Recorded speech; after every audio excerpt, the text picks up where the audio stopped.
ಗುರುಜಿ, ನೀವು ತಿಳಿಸ್ಕೊಡ್ತಿದ್ರಿ ಇವತ್ತು ಬಹಳ ಒಂದು ಒಳ್ಳೆಯ ವಿಶೇಷವಾದ ದಿನ. ವಾಸವಿ, ನಿಮಿಷಾಂಬೆ ಅಂತೆಲ್ಲ ಕರೆಯಲ್ಪಡುವ ದೇವಿಯ ಒಂದು ಜಯಂತಿ ಅಂತ ಹೇಳ್ತಾ ಇದ್ರಿ.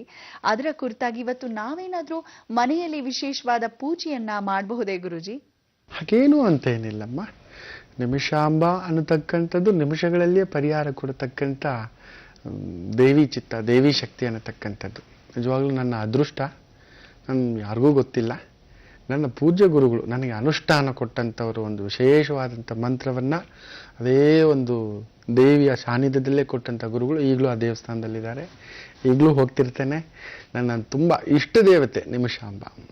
ತುಂಬ ದೊಡ್ಡ ದೊಡ್ಡ ಕದಲಿಕೆಗಳು, ಅಡ್ಡದಾರಿಗಳು ಬಂದಾಗ ಅಮ್ಮ ದಾರಿ ಗೊತ್ತಿಲ್ಲ ತಾಯಿ ಅಂತ ಓಡೋಗಿದ್ದುಂಟು, ದಾರಿ ಆಗಿರೋದು ಉಂಟು ನಿಮಿಷಗಳಲ್ಲಿಯೇ.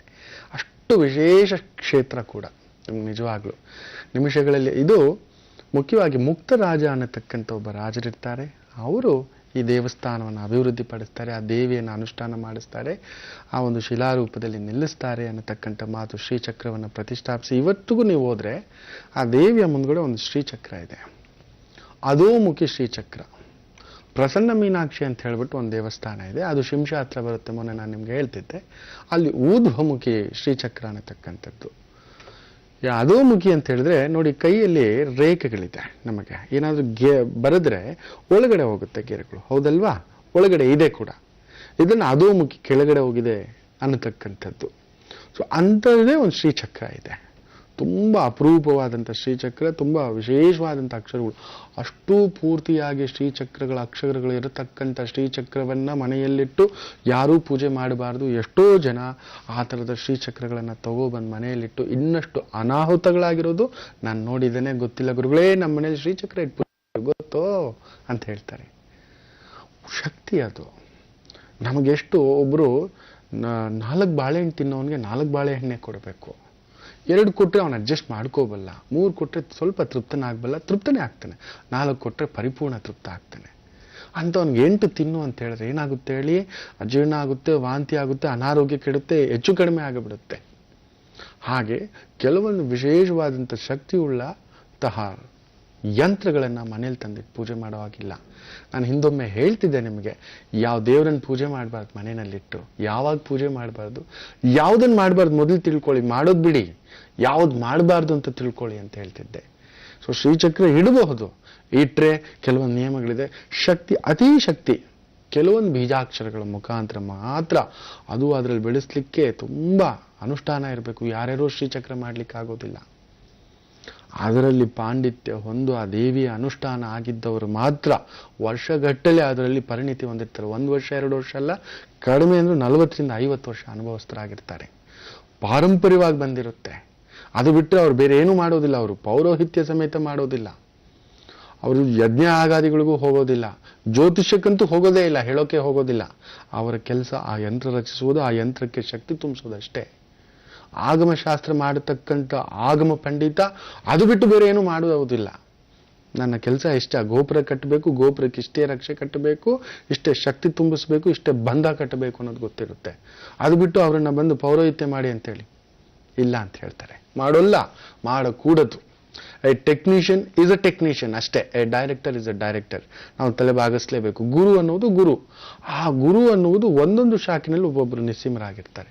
ಹಾಗೆ ಈ ಶ್ರೀಚಕ್ರಗಳನ್ನು ತಯಾರಿಸುವುದರಲ್ಲೂ ಕೂಡ ಕೆಲವೊಂದು ಗುರುಗಳು ಸಿದ್ಧಸ್ಥರಾಗಿರ್ತಾರೆ. ಆ ಮಂತ್ರಶಕ್ತಿ, ಆ ಲಲಿತಾ ಶಕ್ತಿ, ತ್ರಿಶಕ್ತಿಯನ್ನು ಅದರಲ್ಲಿ ಪ್ರತಿಷ್ಠಾಪಿಸೋದು ಅಂದ್ರೆ ಏನು ಸಾಮಾನ್ಯವೋ? ಮಹಾಶಕ್ತಿ. ಎಲ್ಲರೂ ಬರೀತಾರೆ, ತಗೊಬಂದಿಟ್ಟು ನೋಡಿ, ಪ್ರಯೋಜನ ಇಲ್ಲ. ಆಮೇಲೆ ಬೈಕೋತ್ರೆ, ಯಾರೋ ಕೊಟ್ಟರು ಶ್ರೀಚಕ್ರ, ಅನುಷ್ಠಾನ ಆಗಿಲ್ಲ, ಅಷ್ಟಬಂಧ ಆಗಿಲ್ಲ, ಪ್ರಾಣ ಪ್ರತಿಷ್ಠೆ ಆಗಿಲ್ಲ, ತಗೊಬಂದ್ಬಿಟ್ರಿ, ಯಾರೋ ಕೊಟ್ಟರು, ಎಲ್ಲೋ ಒಂದು ಅಂಗಡಿನಲ್ಲಿ ಸಿಕ್ತು, ಇಡ್ತೀರಾ, ಗುರುಗಳೇ ಆಗಿಲ್ಲ ಗುರುಗಳೇ. ಯಾಕೆ? ಅವನಿಗೆ ಆ ವಾಗ್ದೇವಿ ಒಲದಿಲ್ಲ. ಯಾಕೆಂದ್ರೆ ನನಗೆ ಅನುಷ್ಠಾನ ಕೊಟ್ಟಂತ ನನ್ನ ಗುರುಗಳೊಬ್ಬರಿದ್ರು. ಅವರು ಮದುವೆ ಮಾಡಿಸೋದ್ರಲ್ಲಿ ಯಾವ ಮಟ್ಟದ ಶಕ್ತಿ ಅಂತ ಹೇಳಿದ್ರೆ ಅಂದರೆ, ಒಂದು ಸಣ್ಣ ಮಂತ್ರ ಕದಲಿಕೆ ಆಗಿ ಆ ಮಂತ್ರನೇ ಅವ್ರಿಗೆ ಒಲಿದು ಬಿಟ್ಟು ಎಷ್ಟೋ ಮದುವೆಗಳು ಡೈವರ್ಸ್ ಆಗಿರ್ತಕ್ಕಂಥದ್ದುಂಟು. ಅದರಲ್ಲಿ ಒಂದು ಸಣ್ಣ ಅಪಭ್ರಂಶ ಆಗಿ ಕೊನೆಗೆ ಅದನ್ನು ತಿರುಗಿಸ್ಕೊಳ್ಳಿಕ್ಕಾಗದೆ ಅವ್ರು ನಿಂತೇ ಬಿಟ್ಟು ಆ ಮಂತ್ರಗಳನ್ನು ಹೇಳೋದನ್ನೇ ಬಿಟ್ಟುಬಿಟ್ರು. ಇಲ್ಲ, ನಾನು ಮದುವೆ ಮಾಡಿಸೋಲ್ಲ, ಈ ಮಂತ್ರ ನನಗೆ ಒಲ್ದು ಬಿಟ್ಟಿದೆ. ಏನು ಮಾಡಿದ್ರು ಅವ್ರಿಗೆ ಬರ್ತಿದ್ದೆ ಆ ಕಗಾರ ಅನ್ನೋ ಜಾಗದಲ್ಲಿ ಗಾಕಾರ. ಆ ರೀತಿಯ ಶಕ್ತಿ ಇರುತ್ತೆ. ಸಾವಿರಾರು ಮದುವೆಗಳು ಮಾಡಿಸಿದಂಥ ಮಹಾಗುರು ಅವರು. ಯಾಕೋ ಈ ಒಂದು 10-15 ಮದುವೆ ಏನಕ್ಕೆ ಎಡವಟ್ಟಾಯ್ತು? ಯಾಕೆಂದ್ರೆ ಅವ್ರಿಗೆ ಯಾವ ಮಟ್ಟದ ಆ ಒಂದು ವಿದ್ವತ್, ಆ ಶಕ್ತಿ, ಆ ವಾಗ್ದೇವಿ ಒಲ್ದಿತ್ತು ಅಂದ್ರೆ ಡೈವರ್ಸ್ ಆಗೇ ಆಗುತ್ತೆ ಅನ್ನತಕ್ಕಂಥ ಮದುವೆ ಜಾತಕವನ್ನು ಕೂಡ ತಗೊಂಡೋಗಿ ನಿಲ್ಸಿದ್ರೆ ಅವ್ರು ಮದುವೆ ಮಾಡಿದ್ರು ಅಂದ್ರೆ ಆ ಮಂತ್ರ ದಿಗ್ಬಂಧನ ಆಗಿ ಆ ಡೈವರ್ಸ್ ಆಗದೇ ಇರ್ತಿತ್ತು. ಇಲ್ಲ ಸುಮಂಗಲಿತನವೇ ಇಲ್ಲ ಆ ಹೆಣ್ಣುಮಗುಗೆ ಅಂದ್ರೆ ಸುಮಂಗಲಿತನ ಬರಬೇಕಿತ್ತು. ಆ ಒಂದು ವಾಗ್ದೇವಿ ಆ ಮಂತ್ರಕ್ಕೆ ಅವ್ರಿಗೆ ಶರಣಾಗತಿ ಆಗ್ಬಿಟ್ಟಿತ್ತು ಆ ಮಂತ್ರ.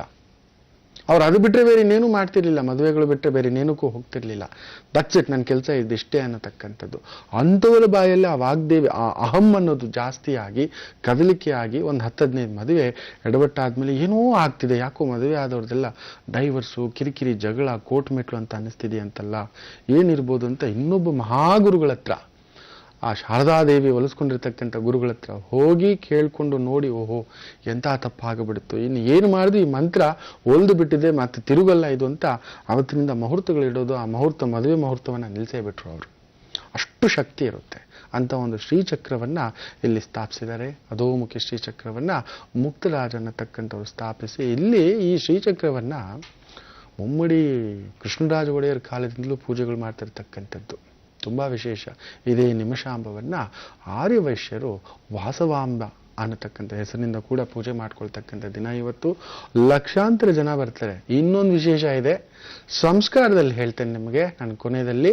ಈ ನಿಮಿಷಾಂಬ ಪೂಜೆಯಿಂದ ಆಗ್ತಕ್ಕಂಥ ಸಿಗತಕ್ಕಂಥ ಫಲವೇನು, ಅದರಲ್ಲೂ ಮದುವೆ ಆಗದ ಹೆಣ್ಮಕ್ಳಿಗೊಂದು ಅದ್ಭುತ ಇದೆ. ಅದೇನು ಅನ್ನೋದನ್ನ ಹೇಳ್ತೇನೆ, ಕಾದು ನೋಡಿ. ಗುರುಜಿ, ನಿಮಿಷ ನಿಮಿಷಕ್ಕೂ ವರವನ್ನ ನೀಡ್ತಾಳೆ ನಿಮಿಷಾಂಬ ದೇವಿ ಅಂತ ಹೇಳ್ತಾರೆ. ಆ ದೇವಿಯ ಜಯಂತಿ ಇಂದು, ಹಾಗಾಗಿ ಅಲ್ಲಿ ಏನೆಲ್ಲ ವಿಶೇಷತೆ ಇದೆ ಅಂತ ಕೂಡ ತಿಳಿಸ್ತಿದ್ರಿ ದೇವಾಲಯದಲ್ಲಿ.